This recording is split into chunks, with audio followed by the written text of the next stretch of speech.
ഓം ശ്രീ ലക്ഷ്മി നരസിംഹം ശരണം പ്രപത്യേ. രാഷ്ട്രീയമായും സാമൂഹികമായും അല്ലെങ്കിൽ ചലച്ചിത്ര മേഖലകളിലും വ്യാപാരി വ്യവസായ രംഗത്തും ഒക്കെ ഒരുപാട് വലിയ നിലകളിൽ നിൽക്കുന്ന പലരും, നമ്മൾ ഈ എണ്ണം പറഞ്ഞു എന്ന് പറയില്ലേ, എണ്ണം പറഞ്ഞ ആളുകൾ ഓരോ മേഖലയിൽ അവരെല്ലാം സ്ഥിരമായി പോകുന്നൊരു ക്ഷേത്രമാണ് തിരുപ്പതി വെങ്കടേശ്വരൻ്റെ അടുത്ത്, വെങ്കടാചലപതിയുടെ അടുത്ത്. എന്താണ് ഇതിന് മാത്രം പ്രത്യേകത? ഇത്രയധികം ആളുകൾ എന്തുകൊണ്ടാണ് ഒഴുകിയെത്തുന്നത്? അതും സാധാരണ ആളുകളല്ല, നമ്മൾ മനസ്സിലാക്കി. അപ്പോൾ സാധാരണ ആളുകളല്ലാത്തവർ അല്ലെങ്കിൽ അസാധാരണമായ ജീവിതം നയിക്കുന്നവർ എന്തുകൊണ്ട് തിരുപ്പതി ഭഗവാനെ തങ്ങളുടെ ദേവനായി കരുതുന്നു? എന്താണ് അവിടുത്തെ അനുഗ്രഹദായകമായ ആ സത്യം? നമുക്കിപ്പോൾ ഒരുപാട് യോഗീശ്വരന്മാരുടെ അനുഗ്രഹം ഉണ്ടെന്ന് പറയും. ഇപ്പോൾ കൊങ്കണവർ സിദ്ധരുടെ, സിദ്ധപരമ്പരത്തിൽ കൊങ്കണവർ സിദ്ധരുടെ സമാധി അവിടെയാണെന്ന് പറയും.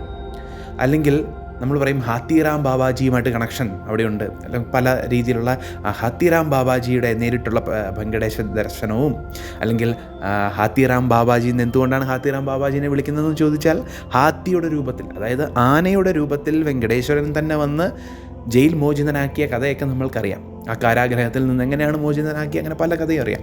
അപ്പോൾ ഒരുപാട് അത്ഭുതങ്ങളുടെ ഈറ്റിലം തന്നെയാണ്, അല്ലെങ്കിൽ ദൈവികമായ വൈകുണ്ഠം തന്നെയാണ് തിരുപ്പതി. അതൊരു കാര്യമാണ്. എങ്കിൽ എന്തുകൊണ്ടാണ് തിരുപ്പതി ഭഗവാനെ കാണുന്നവർ ഇത്രയധികം പ്രശസ്തിയും ഇത്രയധികം പ്രസക്തിയും സമൂഹത്തിൽ നേടുന്നത്? അതിന് ഏറ്റവും വലിയ കാര്യം അവിടുത്തെ രഹസ്യങ്ങൾ തന്നെയാണ്. രഹസ്യം എന്ന് പറഞ്ഞാൽ അവിടുത്തെ വിധാന രഹസ്യങ്ങൾ. നമ്മൾ ആദ്യം മനസ്സിലാക്കേണ്ട ഒരു കാര്യമുണ്ട്. മറ്റ് മഹാവിഷ്ണു ക്ഷേത്രങ്ങളിൽ നിന്ന് വ്യത്യസ്തമായി ഭഗവാന് മഞ്ഞൾ പൂശുന്നത് നമ്മൾക്ക് തിരുപ്പതി ക്ഷേത്രത്തിൽ കാണാൻ സാധിക്കും. ഇതിന് പ്രധാനപ്പെട്ട കാരണമെന്ന് പറയുന്നത്, അതുപോലെ വേറൊരു കാര്യം, ഭഗവാന് ഇവിടെ 2 തരം വസ്ത്രങ്ങളാണ് കൊടുക്കുന്നത്. ഒന്നൊരു മുണ്ട്, നമ്മൾക്കൊക്കെ അറിയാം ഭഗവാനൊരു പ്രത്യേക രീതിയിൽ മുണ്ട് അണിയിക്കാറുണ്ട്. അതുപോലെ സാരി. എന്തുകൊണ്ടായിരിക്കാം? ഒരു സ്ത്രൈണമായ വസ്ത്രവും ഒരു പൗരുഷം നിറഞ്ഞ വസ്ത്രവും. അതായത് ഭഗവാൻ എന്ന് പറയുന്നത് അവിടെ നിലകൊള്ളുന്നത് ഒരു പുരുഷ സങ്കല്പമാണ്. അപ്പോൾ പുരുഷ സങ്കല്പമായ വിഷ്ണു ഭഗവാന് എന്തുകൊണ്ടാണ് സാരി ചാർത്തുന്നത്? 2 ചോദ്യമാണ്. മഞ്ഞളും നമ്മൾ കാണാറില്ല, അതുപോലെ തന്നെ ഈ സാരിയുടെ കാര്യം. ഇതിന് രണ്ടിനും ഒരുത്തരമേ ഉള്ളൂ. ഭഗവാന്റെ നെഞ്ചിൽ നമ്മൾക്ക് വ്യൂഹലക്ഷ്മിയെ കാണാൻ സാധിക്കും. വ്യൂഹലക്ഷ്മി എന്ന് പറഞ്ഞാൽ യോഗാലക്ഷ്മിയാണ്. ഭഗവാന്റെ വലത്തെ നെഞ്ചത്ത് പതിഞ്ഞിരിക്കുന്ന ഭഗവതി, അതാണ് വ്യൂഹലക്ഷ്മി, യോഗാലക്ഷ്മി എന്ന് നമ്മൾ പറയും. അപ്പോൾ ഭഗവാന്റെ നെഞ്ചത്ത് ലക്ഷ്മി ദേവി ഉണ്ട്. അതുകൊണ്ട് ലക്ഷ്മി ദേവിക്കാണ് മഞ്ഞൾ ചാർത്തുന്നത്. അതുപോലെ ലക്ഷ്മി ദേവിക്ക് വേണ്ടിയാണ് നമ്മൾ അവിടെ സാരി സമർപ്പിക്കുന്നത്, സാരി ഭഗവാനെ അണിയിക്കുന്നത്. അതുകൊണ്ടാണ് ഭഗവാന്റെ നെഞ്ച്, ആ വലിയ വിഗ്രഹത്തിൻ്റെ ഭഗവാന്റെ ആ മാറിടത്തോട് ചേർന്ന് ഭഗവാന്റെ മാറിടത്ത് ലക്ഷ്മി ഭഗവതി പതിഞ്ഞിരിക്കുന്നു. അതുപോലെ തന്നെ നമ്മൾക്കറിയാവുന്ന ഒരു കാര്യമുണ്ട്. പത്മാവതി എന്ന് പറഞ്ഞാൽ ലക്ഷ്മി ദേവിയുടെ അവതാരം തന്നെയാണ്. പത്മാവതി ദേവി ഉണ്ടല്ലോ നമ്മൾ തിരുപ്പതിയിൽ, അത് ലക്ഷ്മി ദേവിയുടെ അവതാരമാണെങ്കിലും അവിടെ ഏറ്റവും കൂടുതൽ നമ്മൾ മനസ്സിലാക്കേണ്ട ഒരു കാര്യം, അത് സത്യത്തിൽ തിരുപ്പതി ക്ഷേത്രം നമ്മൾ ഭഗവാന്റെ, വിഷ്ണു ഭഗവാന്റെ ആണ് എന്ന് പറഞ്ഞാലും നമ്മൾക്കറിയാം വൈകുണ്ഠത്തിൽ നിന്ന് ലക്ഷ്മി പോയപ്പോൾ അവിടെയുള്ള എല്ലാ സൗഭാഗ്യങ്ങളും അവസാനിച്ച് ഭഗവാൻ വളരെ മോശം അവസ്ഥയിലേക്ക് വന്നു. അതുകൊണ്ടാണ് ലക്ഷ്മി ഇല്ലാതെ, ശക്തിയില്ലാതെ ഭഗവാൻ ഇല്ല എന്നുള്ള ആ ബോധ്യത്തിൽ നിന്നാണ് ഭഗവാൻ ലക്ഷ്മി ദേവിയെ നേടാൻ, ഇവിടെ പത്മാവതിയായിട്ട് അവതരിച്ച ലക്ഷ്മി ദേവിയെ തിരിച്ചു നേടാനായിട്ട് ഭഗവാൻ വരികയും ആ കുബേരനോട് കടമെടുക്കുന്നതും ഇതൊക്കെ അങ്ങനെ നടന്ന കഥയാണ്. അപ്പം ലക്ഷ്മി ഇല്ലാതെ ഭഗവാൻ ഇല്ല.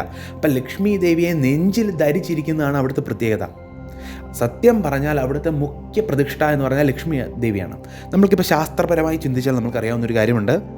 നമ്മുടെ സനാതന ശാസ്ത്രപ്രകാരം ലക്ഷ്മി ദേവി എന്ന് പറയുന്നത് ചഞ്ചലയാണ്. ചഞ്ചല എന്ന് പറഞ്ഞാൽ നമ്മൾക്കറിയാം ഒരിടത്ത് നിൽക്കില്ല.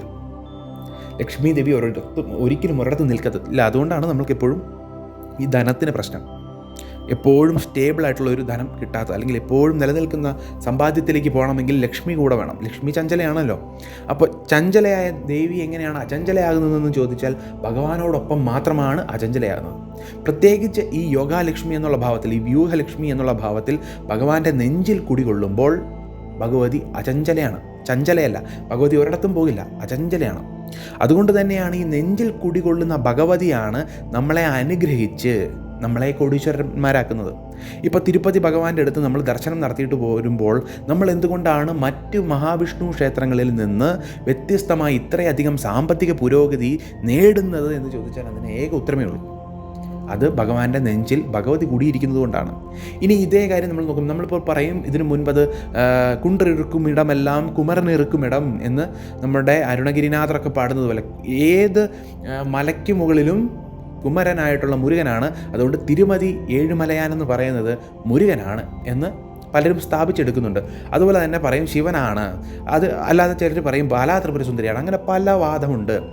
എന്നിട്ടും എന്തുകൊണ്ടാണ് വിഷ്ണു ഭഗവാന്റെ രൂപം അവിടെ വന്നതിന് ശേഷം ഇത്രയധികം ആളുകൾ സമ്പന്നരായി മാറിയത് എന്ന് ചോദിച്ചാൽ ഒറ്റ ഉത്തരമേ ഉള്ളൂ. ഇപ്പം ഞാൻ മുൻപ് പറഞ്ഞതുപോലെ ചിലർ പറയും അത് മുരുകക്ഷേത്രമായിരുന്നു, പിന്നീട് അത് ഈ ശ്രീരാമാനുജാചാര്യർ പിന്നീട് അത് വിഷ്ണു ക്ഷേത്രമാക്കി നവീകരിച്ചെടുത്തതാണ്. ചിലർ പറയും ആദ്യമകാലം തൊട്ട് തന്നെ അത് വിഷ്ണു ക്ഷേത്രമായിരുന്നു.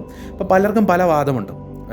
മുരുകഭക്തർക്ക് അവരുടെ വാദം, വിഷ്ണു ഭക്തർക്ക് അവരുടെ വാദം, ശിവഭക്തർക്ക് അവരുടെ വാദം.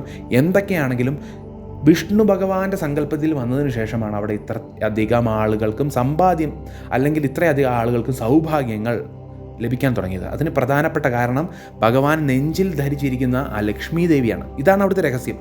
ഇത് മാത്രമാണ് അവിടുത്തെ രഹസ്യം. ആ ഭഗവതി നമ്മളെ നോക്കി അനുഗ്രഹിക്കുന്നതാണ്.